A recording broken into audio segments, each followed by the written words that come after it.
Hi, hello. My name is Genesis Zamora, and I'll be going a little bit through my multimedia book. I'll be going through my future actions based on the notes that I've been keeping from my host school, and also how this will help my self plans to support my students' development. So this is a little bit of the chapters we'll be going through. Going through the highlights of it. Okay, so the first one I really want to emphasize is positive behavior support. I think this is so important, especially for students who are motivated by reward.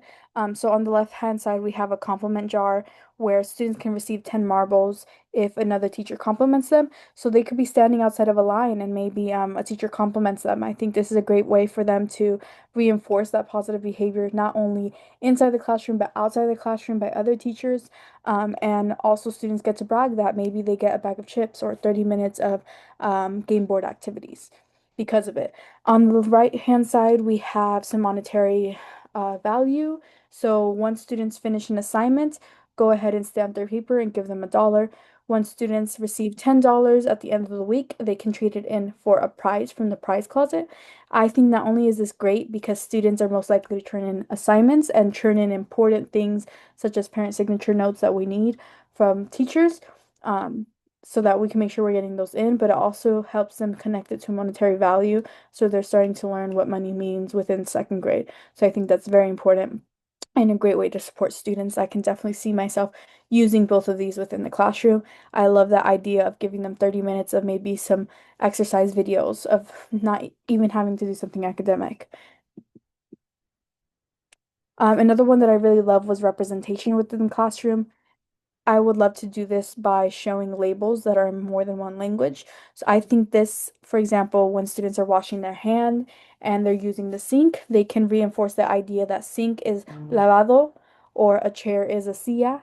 And that way students can not only be exposed to English in a natural way as English language learners, but also be able to feel that they're included within the classroom. And I think this would be great for me to implement in my classroom through visuals like these and through signs, especially working within Washington Elementary School District, which has a lot of English language learners.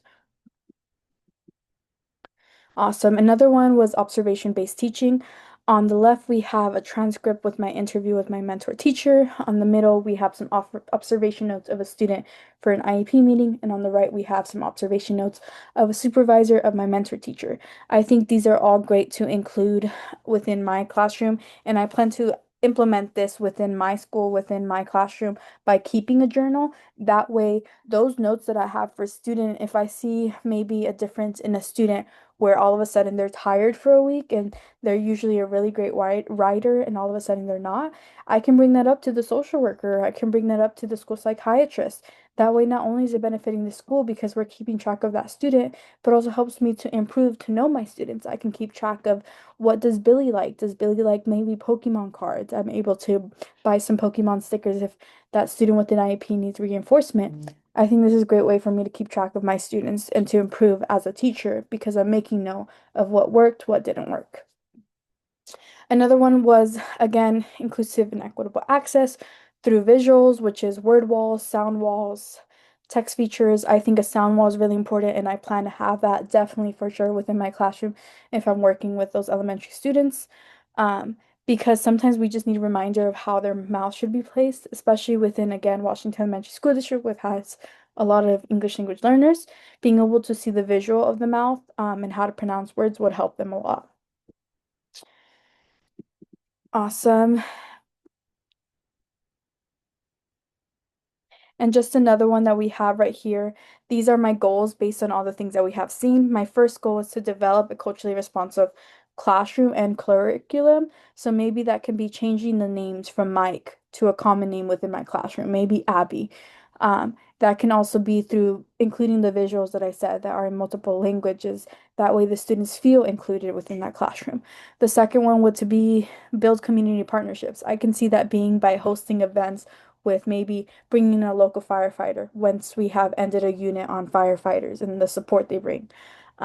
Or even hosting maybe like a multicultural food event where parents can come in after school and bring in food from their country. And I can also see myself with the goal of mentoring my colleagues, where I can go ahead and attend professional development meetings to know how to better support students who are from foster care, who have a foster family, who come from same-sex marriages, so I can know how to better support them. Another one is just to communication, improve communication with parents, use different methods, maybe phone calling parents so that I can go ahead and brag about a student. Maybe their benchmark grade improve, or maybe they passed 10 lessons on iReady, and being able to have that student call their parent and reinforce that phone calls not necessarily have a negative connotation, but they're positive reinforce as well. And just documenting, like I said, keeping a teacher journal so that I can track my own progress and share insights with my colleagues about what I see. So these are my core values. I think they all go along with it. Equity, inclusion, empathy, collaboration with my colleagues so I could better support my students. These are all things I want to do, and I hope to build trust within my parents.